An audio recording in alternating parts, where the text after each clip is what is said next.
অনেক যি আমি সকলোৱে এক পিঠা এক শৰীৰ কাৰণ আমি সকলোৱে সেই এক পিঠা ভাগি ধন্যবাদ তো ইয়াত আমি দেখিছো যে কিয়নো অনেক যি আমি বুলি কৈছে আমি অনেক লোকবিলাক হয়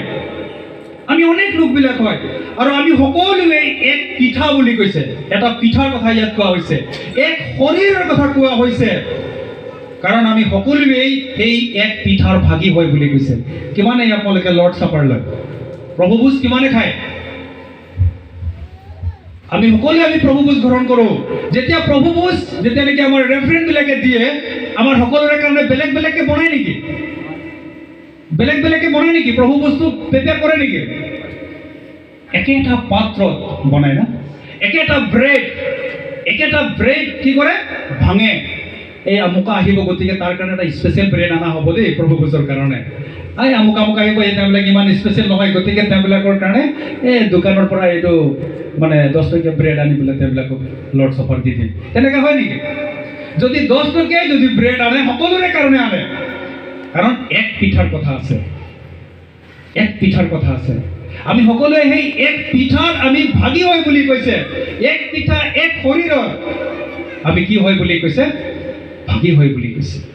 আমি সকলোৱে এটা পিঠাই আমি গ্ৰহণ কৰোঁ তেতিয়াহ'লে আমাৰ মাজত অনৈক্যতা কিয় থাকিব লাগে আমাৰ মাজত কিয় বিভেদ থাকিব লাগে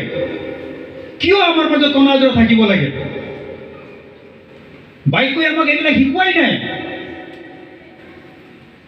আমি বিবাদ কৰাটো আমি তৰ্ক বিতৰ্ক কৰাটো আমাক বাইকৈ শিকোৱাই নাই আৰু সেইকাৰণে পৌলে বিশ্বাসী লোকবিলাকক খ্ৰীষ্টিয়ান ব্যক্তিবিলাকক তেওঁ এক্সহৰ্টেশ্যন তেওঁ দিছে তেওঁ উদগনি দিবৰ কাৰণে বিচাৰিছে যে তেওঁবিলাকে কেনেধৰণে তেওঁবিলাকে ঐক্যত তেওঁবিলাকে জীৱন যাপন কৰিব লাগে 1 কৰিন্থিয়াৰ 1 অধ্যায় যদি আমি 10 পদত যদি আমি চাম তেতিয়াহ'লে ইয়াত তেওঁ এনেকৈ লিখিছে হে ভাইবিলাক আমাৰ প্ৰভু যীশু খ্ৰীষ্টৰ নামেৰে তোমালোকক বিনয় কৰোঁ যেন তোমালোকে সকলোৱে একেই কথা কোৱা বুলি কৈছে প্ৰেজ দ্য লৰ্ড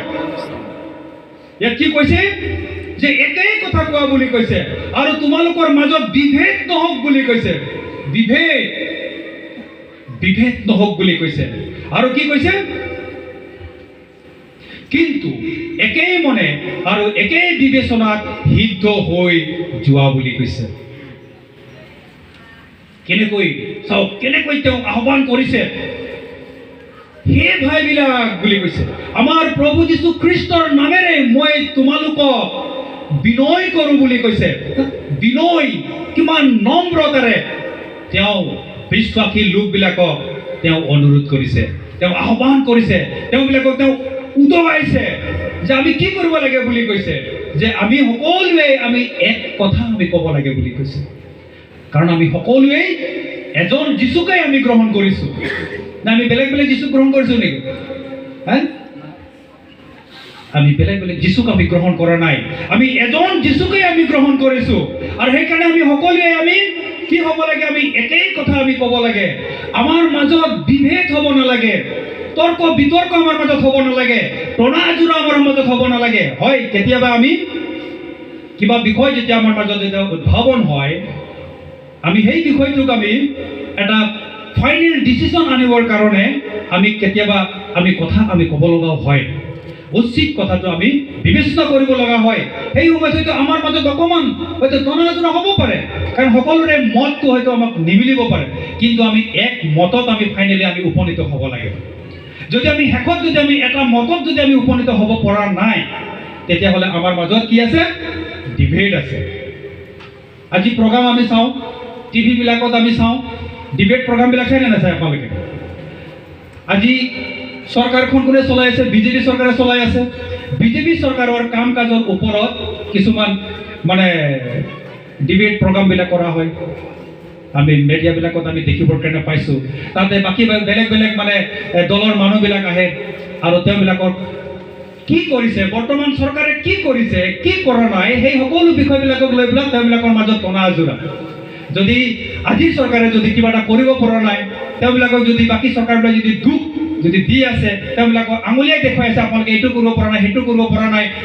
ইয়াত আপোনালোকে ফেইলাৰ হৈছে তাত তেনেকৈ আপোনালোকে ফেইলাৰ হৈছে ৰাস্তা পদূলি আপোনালোকে বনাব পৰা নাই তো তেওঁবিলাকে কি ক'ব বিজেপিয়ে ক'ব যে আপোনালোকে আগতে 15 বছৰ দিন 16 বছৰ দিন 10 বছৰ 5 বছৰ আপোনালোকে চৰকাৰ চলালে আপোনালোকে কি কৰিলে আপোনালোকে এনেকুৱা কৰিলে এনেকুৱা তেওঁলোকৰ মাজত কি হৈ যায় বিভেদ মই লাষ্টলৈকে কেতিয়াবা চাওঁ একো ফাইনেল ডিচিশ্যন নহয় তেওঁলোকে এটা মতত আহিব নোৱাৰে তেওঁলোকে নিজৰ যুক্তি দাঙি ধৰোতে গোটেই প্ৰগ্ৰামটো শেষ হৈ যায় লাষ্ট টাইমত যিজন অডিটাৰ মানে এডিটৰ থাকে তেখেতে কয় যে আপোনালোকৰ মাজত ৰাইজৰ মাজত এই সকলো কথাবিলাক আমি দাঙি ধৰিলোঁ আপোনালোকে বিবেচনা কৰিব কি ভাল কি বেয়া আপোনালোকে ডিচিশ্যন ল'ব বুলি কয় তো ঠিক তেওঁলোকে তেনেকুৱা এটা ডিচিশ্যনত তেওঁলোকে উপনীত হ'ব নোৱাৰে তো তেওঁলোকৰ মাজত কি হয় এটা মতানৈক্য এটা বিভেদ তেওঁলোকৰ মাজত থাকি যায় ঠিক তেনেকৈ যদি আমাৰ মাজতো যদি কিছুমান সমস্যাবিলাক যদি আহে আৰু সেই সমস্যাবিলাক সমাধান কৰাৰ ক্ষেত্ৰত কাম কৰি যোৱাৰ ক্ষেত্ৰত হয়তো আমাৰ প্ৰণালীযোৰা হয়তো হ'ব পাৰে আমাৰ মতামতবিলাক ইফাল সিফাল হ'ব পাৰে কিন্তু আমি ফাইনেলি আমি এটা মতত আমি উপনীত হ'ব লাগে চূড়ান্ত সিদ্ধান্তত আমি আহিব লাগে আমি সকলোৱে একে মুখে আমি একেটা বিষয় আমি ক'ব পৰা হ'ব লাগে আৰু সেইটোকে আমাক বাইকই আমাক আহ্বান জনাই আছে পবিত্ৰ বাইবেলে আমাক সেইটোকে আমাক কৈ আছে যে তোমালোকে সকলোৱে একে কথা কোৱা বুলি কৈছে আৰু তোমালোকৰ মাজত বিভেদ নহওক বুলি কৈছে বিভেদ নহওক কিন্তু এক মন আৰু এক বিবেচনাত সিদ্ধ হৈ যোৱা বুলি কৈছে একেটা বিষয়ৰ ওপৰত আমাক কি হ'বৰ কাৰণে কৈছে সিদ্ধ হ'বৰ কাৰণে কৈছে আমি পাৰফেক্টলি আমি আগবাঢ়ি যাবৰ কাৰণে আমাক এই বাক্যই আমাক কৈ আছে আপোনালোকে গালাতিয়া যদি আপোনালোকে 3 অধ্যায় 28 পদত যদি আপোনালোকে চাব তাতো লিখিছে যে আমি কোনোবাই যদি আমি যিহুদী বা গ্ৰীক আমি হ'বই নোৱাৰো বুলি কৈছে বা আমাৰ মাজত কোনোবা বন্দীয়াৰ বা কোনোবা মানে স্বাধীন হওক কোনোবা বন্দীয়াৰ হওক এই সকলোবিলাক হ'ব নোৱাৰে বুলি কৈছে আমি সকলোৱে কি হয় এক হয় বুলি কৈছে আমি পুৰুষ মহিলা এইবিলাক খ্ৰীষ্টত হ'বই নোৱাৰে আমিয়ে বনাইলো উচ্চ নিচ্চ তেওঁ আমক হয় তামক হয় শিক্ষিত অশিক্ষিত এইবিলাক আমি বনাই লোৱা হয় কিন্তু প্ৰভুত এইবিলাক নাই বুলি কৈছে আমি প্ৰভুত সকলোৱে কি হয় এক হয় বুলি কৈছে এক শৰীৰ হয় বুলি কৈছে তো আমাৰ কি লাভ আছে আমি বিভেদ কৰি আমাৰ কিবা লাভ আছে জানো যদি আমাৰ কিবা প্ৰফিট হ'লেহেঁতেন তেতিয়াহে আমি কৰিব লাগে কিন্তু প্ৰফিট নাই কিন্তু এইবিলাক কৰাৰ যোগেদি আমি কি হৈছোঁ আমি নিষ্কলংক সন্তান হোৱাৰ পৰা আমি বঞ্চিত হৈ গৈছোঁ এই বিষয়বিলাকেই আমাক কলংকিত কৰি আছে এই বিষয়বিলাকেই আমাৰ জীৱনটোক অন্য পথত পৰিচালিত কৰি আছে আমাক ঈশ্বৰৰ বাক্যই আমাৰ মূল বিষয়ত কৈছে যে তোমালোকে ঈশ্বৰৰ নিষ্কলংক সন্তান হ'বৰ কাৰণে আমাক কোৱা হৈছে ঈশ্বৰৰ নিষ্কলংক সন্তান হ'বৰ কাৰণে বিবাদ আৰু তৰ্ক বিতৰ্ক নোহোৱাকৈ সকলো কৰ্ম কৰা বুলি কৈছে নিষ্কলংক সন্তান যদি আমাৰ মাজত যদি বিভেদ আছে যদি আমাৰ মাজত তৰ্ক বিতৰ্ক আছে মতানৈক্য আছে তেতিয়াহ'লে আমি নিষ্কলংক আমি সন্তান হ'বৰ কাৰণে আমি পৰা নাই প্ৰিয়সকল আমি দুখী আছিলোঁ আমি কলংকিত সন্তান আছিলোঁ আৰু তাৰ কাৰণেই সেই সৰগৰ পৰিত্ৰাতাজনে তেওঁ এই ধূলি মাটিত এই পাপময় ধূলি মাটি ধৰালৈ তেওঁ নামি আহিলে যাতে আপোনাক আৰু মোক তেওঁ নিষ্কলংক সন্তান কৰিবৰ কাৰণে পাৰে তেওঁ সেই কালবাৰী ক্ৰুচত তেওঁ মৃত্যু হ'ল তেওঁৰ বহুমূলীয়া তেজ তেওঁ বহাই দিলে যাতে আপুনি আৰু মই যাতে আমি নিষ্কলংক আমি সন্তান হ'বৰ কাৰণে পাৰোঁ আমাৰ সকলো পাপ অপৰাধবিলাক তেওঁৰ সেই পবিত্ৰ তেজেৰে তেওঁ ধুই তেওঁ পৰিষ্কৃত কৰিলে যাতে আপুনি আৰু মই নিষ্কলংক আমি সন্তান হ'বৰ কাৰণে যদি আমি এতিয়াও সেই যীশু গ্ৰহণ কৰাৰ পিছতো যদি আমাৰ মাজত যদি আজি বিভেদ হৈ আছে আমাৰ মাজত যদি আজি তৰ্ক বিতৰ্ক হৈ আছে আমাৰ মাজত যদি আজি মতানৈক্যতা হৈ আছে আমি ইজনে সিজনৰ আমাৰ মাজত যদি ভাল ভাতৃত্ববোধ নাই আমাৰ মাজত যদি নাই পৰস্পৰে যদি আমাৰ মিল নাই তেতিয়াহ'লে আমি এজন নিষ্কলংক সন্তান আমি হ'বৰ কাৰণে আমি পৰা নাই আমি ঈশ্বৰৰ আমি নিষ্কলংক আমি সন্তান হ'বৰ কাৰণে পৰা নাই কাৰণ সেইসকলেই ঈশ্বৰৰ নিষ্কলংক সন্তান হয় যিবিলাকে নেকি যীশুক অনুকৰণ কৰে যিবিলাকে নেকি যীশুক অনুকৰণ কৰে তেওঁবিলাকৰ মাত কথা তেওঁবিলাকৰ আচাৰ ব্যৱহাৰত তেওঁবিলাকৰ মানে সকলো চিন্তাত যীশুৱে স্থান পায় তেওঁবিলাকে হৈছে ঈশ্বৰৰ নিষ্কলংক সন্তান বুলি কৈছে তেওঁবিলাকে হৈছে ঈশ্বৰৰ নিষ্কলংক সন্তান আৰু সেইকাৰণে প্ৰিয়সকল ইয়াত আৰু আমাক কোৱা হৈছে যে আমি মূল বিষয়ত আমি অলপ যাম ফিলিপিয়াত ইয়াত আমাক 14 পদত ইয়াত এনেকৈ কোৱা হৈছে যে যি কুটিল আৰু বিপদগামী লোকৰ মাজত তোমালোকে জীৱন ধাৰণ কৰি আছা জগতৰ দীপ্তি স্বৰূপে প্ৰকাশ পাইছা আৰু তেওঁবিলাকৰ মাজত তোমালোকে নিৰ্দোষী আৰু শুদ্ধ হৈ ঈশ্বৰৰ নিষ্কলংক সন্তান হ'বৰ কাৰণে বিবাদ আৰু তৰ্ক বিতৰ্ক নোহোৱাকৈ সকলো কৰ্ম কৰা বুলি কৈছে আমি এই পৃথিৱীত আমি আছো এই পৃথিৱীত ইয়াত কি আছে কিছুমান কুটিল লোকবিলাক আছে বুলি কৈছে কিছুমান বিপদগামী লোকবিলাক আছে বুলি কৈছে ফিলিপতো আছিলে এই ফিলিপিয়াতো আছিলে যিবিলাকে নেকি সত্যৰ বিৰোধিতা কৰে যিবিলাকে নেকি ন্যায়ৰ বিৰুদ্ধে যিবিলাকে নেকি যায় তেনে ব্যক্তিবিলাক ফিলিপতো সেই সময়ত আছিলে আৰু সেইকাৰণে পৌলে ফিলিপিয়া মণ্ডলীৰ লোকবিলাকক কৈ আছে যে যিসকল নেকি কুটিল আৰু বিপদগামী লোকৰ মাজত তোমালোকে জীৱন ধাৰণ কৰি আছা বুলি কৈছে জীৱনৰ বাক্য ধাৰণ কৰি আছা তেওঁবিলাকে সেই কুটিল আৰু বিপদগামী লোকৰ মাজত তেওঁবিলাকে ঈশ্বৰৰ বাক্য লৈ তেওঁবিলাকে জীৱন অতিবাহিত কৰি আছে আৰু সেইকাৰণেই সেই মানুহবিলাকৰ আগত যি মানুহবিলাকে নেকি সত্যক নিন্দা কৰে যি মানুহবিলাকে ন্যায়ক বেয়া পায় আজি বহুত মানুহ আমাৰ মাজতো আছে ন্যায় ভাল নাপায় সত্য কথা মানুহে শুনিব নিবিচাৰে আপুনি মিছা কথা কওক সকলো মানুহে শুনিব সত্য কথা আজি কোৱা মানুহ নাইকিয়া হৈ গৈছে ন্যায় বিচাৰ কৰা মানুহ নাইকিয়া হৈ গৈছে কিন্তু পৌলে কৈছে যিবিলাক নেকি তেনেকুৱা লোকবিলাক আছে আৰু সেই লোকবিলাকৰ মাজত তোমালোকে আছা বুলি কৈছে হয় প্ৰিয়সকল আজি আমিও তেনেকুৱা ব্যক্তিবিলাকৰ মাজত আছো নে নাই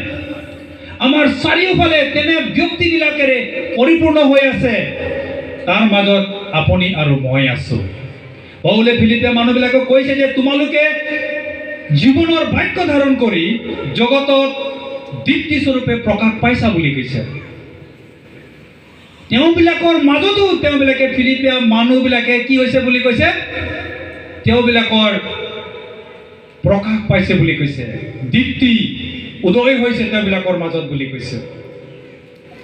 তেনেকুৱা আজি আমি হ'ব পাৰিছোনে তেনে লোকবিলাকৰ মাজত আজি আমি ঈশ্বৰৰ বাক্য লৈ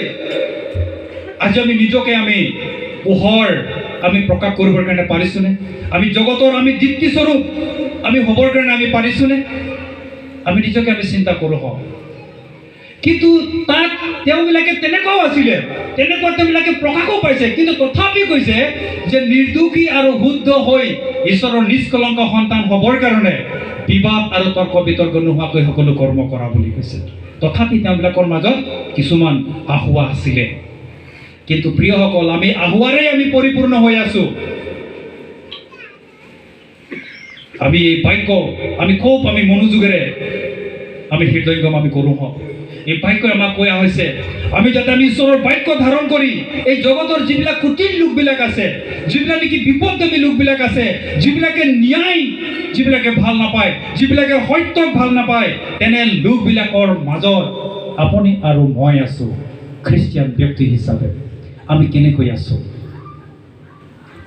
তেওঁবিলাকৰ মাজত আমি দীপ্তি আমি দিবৰ কাৰণে পাৰিছোনে পৰা নাই যদি আমাৰ মাজত যদি বিবাদ আছে আমি তেওঁবিলাকৰ মাজত আমি কিবা দীপ্তি দিব পাৰিমনে যদি আমাৰ মাজত মতানৈক্য হৈ আছে হাই কাজিয়াৰ ডিবেট আমি সদায় কৰি আছো আমি ইজনে সিজনে আমি খোৱা খামৰাম যদি আমি লাগি আছো আমি সেই লোকবিলাকৰ মাজত আমি কিবা ভাল হাইক ভাল আৰ্হি কিবা আমি দেখুৱাবৰ কাৰণে আমি পাৰিছোনে আমি পৰা নাই প্ৰিয়সকল আমি একো উদাহৰণ আমি তেওঁবিলাকৰ মাজত আমি দাঙি ধৰিবৰ কাৰণে পৰা নাই আমি পৰা নাই আৰু সেইকাৰণে আমি চিন্তা কৰোঁ আমাক এই লোকবিলাকৰ মাজত আমাক দীপ্তি স্বৰূপ হ'বৰ কাৰণে আমাক বাক্যই আমাক কৈ আছে পৌলে আমাক উদুগাই আছে আৰু সেইকাৰণে আমি আমাৰ মাজত আজি যিবিলাক ইউনিটিবিলাক নাইকিয়া হৈ গৈছে সেই সকলো ইউনিটিবিলাক আনিবৰ কাৰণে একমাত্ৰ অস্ত্ৰই হৈছে প্ৰেম হিউমিলিটি হাম্বলনেছ আজি আমাৰ প্ৰয়োজন আছে আমি ইজনে সিজনক আমি প্ৰেমেৰেই আমি আঁকোৱালি ল'ব লাগিব আমি নিজকে আমি নম্ৰ কৰিব লাগিব ইজনে আনজনৰ লগত আমি মিলিবৰ কাৰণে কথা পাতিবৰ কাৰণে কাষ চাপিবৰ কাৰণে আমি নম্ৰতা আমি হ'ব লাগিব আৰু সেইকাৰণে ফিলিপিয়া 2:3 কৈছে যে তোমালোকে বিৰোধ বা অনৰ্থক দৰবেৰে একো নকৰিবা বুলি কৈছে কিন্তু নম্ৰভাৱে প্ৰত্যেকে নিজতকৈ অন্য উত্তম বুলি বিবেচনা কৰক বুলি কৈছে মই কোৱা কথা নহয় ঈশ্বৰৰ বাক্যই কৈছে আমাক ইয়াত কৈছে যে তোমালোকে বিৰোধ বা অনৰ্থক দৰবেৰে তোমালোকে একো নকৰিবা বুলি কৈছে কিন্তু নম্ৰভাৱে হাম্বুলি আমাক প্ৰত্যেকজনে নিজকে অন্য উত্তম বুলি বিবেচনা কৰক বুলি কৈছে সৰু কথা নহয় এইটো মোতকে আনক উত্তম বুলি বিবেচনা কৰাটো উত্তম বুলি ভবাটো ইমান সহজ কথা নহয় কিন্তু আমাক সেইটো কৰিবৰ কাৰণে কোৱা হৈছে যেতিয়া আমি আনক যেতিয়া নেকি আমাৰ নিজতকৈ আনক যেতিয়া আমি উত্তম বুলি আমি ভাবিম আৰু সেই ভাৱটোৱে হৈছে নম্ৰতা সেইটোৱে হৈছে এটা নম্ৰতাৰ ভাৱ হয় বুলি কৈছে আমাক নম্ৰতাৰ কাৰণে আমাক আহ্বান কৰা হৈছে আপোনালোকে যদি আৰু যদি আপোনালোকে ঈশ্বৰৰ বাক্যত যদি আপোনালোকে চায় আমি গালাতিয়াটো আমি পাইছোঁ তাতো আমি আমাক নম্ৰতাৰ কাৰণেই আমাক আহ্বান কৰা হৈছে বুলি কৈছে আমি যি নম্ৰতাৰ কাৰণে আমাক আমন্ত্ৰণ কৰা হ'ল বুলি কৈছে তাৰ আমি যোগ্য আচৰণ আমি কৰিব লাগে বুলি কৈছে যোগ্য আচৰণ আমি কৰিব লাগে আমি নম্ৰতা হ'ব লাগে যিছু নম্ৰতা হ'ল যিছু যেতিয়া এই পৃথিৱী যেতিয়া আহিলে মানুহবিলাকে তেওঁক ঠাট্টা কৰিলে বিদ্ৰোহ কৰিলে ইতিকিন কৰিলে আনকি যিছুক মানুহবিলাকে থু পেলাই দিলে যিছুক মানুহবিলাকে গ্লানি কৰিলে যিছুক মানুহবিলাকে মাৰপিট কৰিলে সেই ক্ৰুচত ওলমাই দিয়ে কিন্তু যিছু কি কৰিলে কাক বা কিবা ক'লে নেকি একো নাই কোৱা যিছু নম্ৰ হ'ল বুলি কৈছে ইয়াত যদি আপোনালোকে চাই ইফালে যদি আপোনালোকে দেখে তেতিয়াহ'লে ইয়াত আমাক কোৱা হৈছে যে কিন্তু নিজকে শূন্য কৰি দাসৰ ধাৰণ কৰি মানুহৰ নিচিনা হ'ল বুলি কৈছে আৰু আকাৰ প্ৰকাৰত মানুহৰ দৰে হৈ নিজকে সৰু কৰি বুলি কৈছে তেওঁ মৃত্যুলৈকে এনেকি ক্ৰুচীয় মৃত্যুলৈকে তেওঁ আজ্ঞাধীন হ'ল বুলি কৈছে যিছু নম্ৰ হ'ল বুলি কৈছে তেওঁৰ যিটো হিউমিলিটি আমাক দিছে সেই হিউমিলিটি আমাৰ দৈনন্দিন জীৱনৰ আমাৰ জীৱনত প্ৰকাশ পাব লাগে আমি নম্ৰতা হ'ব লাগে আমি বৰ দেখুৱাই একো লাভ নাই প্ৰিয়সকল মই ডাঙৰ মইহে জানো মইহে কৰিব পাৰোঁ একো কাম নাই সেইবিলাক আমাৰ মাজতে চলে কিন্তু এদিন আমি যেতিয়া নেকি খ্ৰীষ্টৰ ওচৰত যেতিয়া নেকি আমি থিয় হওঁ তেতিয়াহে আমি ক'ব পাৰিমনে সেই সময়ত আমি ক'ব নোৱাৰিম খ্ৰীষ্টৰ ওচৰত আমি সকলোৱে এক হয় খ্ৰীষ্টই আমাক সকলোকে এক সমানভাৱে চায় কাকো খ্ৰীষ্টই বেছিকৈ চায় এনেকুৱা নহয় তেওঁহে ভাল কাম কৰি আছে তেওঁকে বেছি চাব এনেকুৱা নহয় সকলোকে খ্ৰীষ্টই সমানভাৱে চায় কাৰণ আমি খ্ৰীষ্টত সকলোৱে আমি এক হয় আমি ইয়াত যিমান মতানৈক্য কৰিলোঁ এদিন যদি আমি আজি বহুত এক লগত আমি ইয়াত বহিবৰ কাৰণে আমি অসমৰ্থবান হওঁ আমি যদি কেনেবাকৈ সেই স্বৰ্গত যদি গুচি যাওঁ চবেই যদি গুচি যাওঁ কি হ'ব তাত আমি কেনেকৈ বহিম বাৰু একেলগতে পাৰিমনে স্বৰ্গত আমি একেলগতে বহিব তেতিয়াহ'লে কিন্তু উপায় নাই বহিব লাগিব আমি একেলগতে সেইকাৰণে এতিয়াই আমি প্ৰেক্টিছ কৰোঁ হওঁ এতিয়াই আমি অভ্যাস কৰোঁ হওঁ একেলগতে আমি থাকিবৰ কাৰণে আমাৰ মাজত বাদ বিবাদ এই সকলোবিলাক এৰি আমি সকলোৱে খ্ৰীষ্টই যি কৰ্ম যি কাৰ্য আমাক সমৰ্পণ কৰিছে তেওঁৰ ৰাজ্য বিস্তাৰ কৰিবৰ কাৰণে তেওঁৰ শুভবাৰ্তা ঘোষণা কৰিবৰ কাৰণে সেই কাৰ্যত যাতে আমি সকলোৱে হাতত হাত ধৰি পৰস্পৰে মিলেৰে এক ঐক্যৰে আমি আগবাঢ়ি যাওঁ প্ৰভুৰ আমি গৌৰৱ কৰোঁ হওক আৰু তেতিয়াই এই লোকবিলাকে যিবিলাক নেকি আজি কুটিল যিবিলাক লোকবিলাক আছে বিপদগামী যিবিলাক লোকবিলাক আছে তেওঁবিলাকে যেতিয়া আমাক দেখিব তেওঁবিলাকে একেলগতে গৈছে হয় তেওঁবিলাকে সেই জীৱিত জনাৰ সতি সন্তান হয় বুলি ক'ব যেতিয়া প্ৰিয়সকল আন্তঃকীয়া মণ্ডলীত যেতিয়া নেকি মানুহবিলাকে যেতিয়া নেকি ওলাই গৈছে প্ৰভুৰ বাক্য লৈ একেলগতে তেওঁবিলাকে হাতত হাত ধৰা ধৰি হৈ তেওঁবিলাকে যেতিয়া নেকি ওলাই গৈছে আৰু তেওঁবিলাকৰ পাৰস্পৰিক মিল তেওঁবিলাকৰ ঐক্য দেখি তেওঁবিলাকৰ এক লগ দেখি মানুহবিলাকে এই আন্তাকিয়াত থকা মানুহবিলাকে কৈছে তেওঁবিলাকে খ্ৰীষ্টিয়ান হয়, তেওঁবিলাকে প্ৰকৃত খ্ৰীষ্টিয়ান হয় বুলি কৈছে। যেতিয়া প্ৰিয়সকল আপুনি আৰু মই সকলোৱে যেতিয়া একেলগতে যাম, তেতিয়া আমাক ক'ব হয় এই দয়াংপাৰ অঞ্চলৰ মানুহবিলাক খ্ৰীষ্টৰ মানুহ হয় বুলি। যদি আপুনি আৰু মই যদি বেলেগ বেলেগ হৈ থাকোঁ, আমাৰ মাজত যদি বিবাদ হৈ থাকে, আমি যদি মতানৈক্যতাৰে যদি আমি জীৱন যাপন কৰোঁ, কোনোবাই আমাক ক'বনে তেওঁবিলাকে খ্ৰীষ্টৰ সতি সন্তান হয় বুলি ক'বনে? কোনো আমাক নকয়, কোনোৱে আমাক নকয়। সেইকাৰণে প্ৰিয়সকল, যাতে আমি প্ৰভু যীশু খ্ৰীষ্টৰ জীৱনৰ বাক্য ধাৰণ কৰি আমি জগতৰ আমি তৃপ্তিস্বৰূপ আৰু আমি তেওঁৰ নিৰ্দোষী আৰু নিষ্কলংক সন্তান হৈ যাতে আমি জীৱন যাপন কৰোঁ হওঁ। আৰু সেইটোৱেই প্ৰভুৱে বিচাৰিছে, সেইটোৱেই প্ৰভুৱে আমাৰ পৰা বিচাৰিছে। আমি ঐক্যত আমি জীৱন যাপন কৰোঁ হওঁ। ঈশ্বৰে সকলোকে আশীৰ্বাদ আৰু অনুগ্ৰহ দান কৰক। ধন্যবাদ।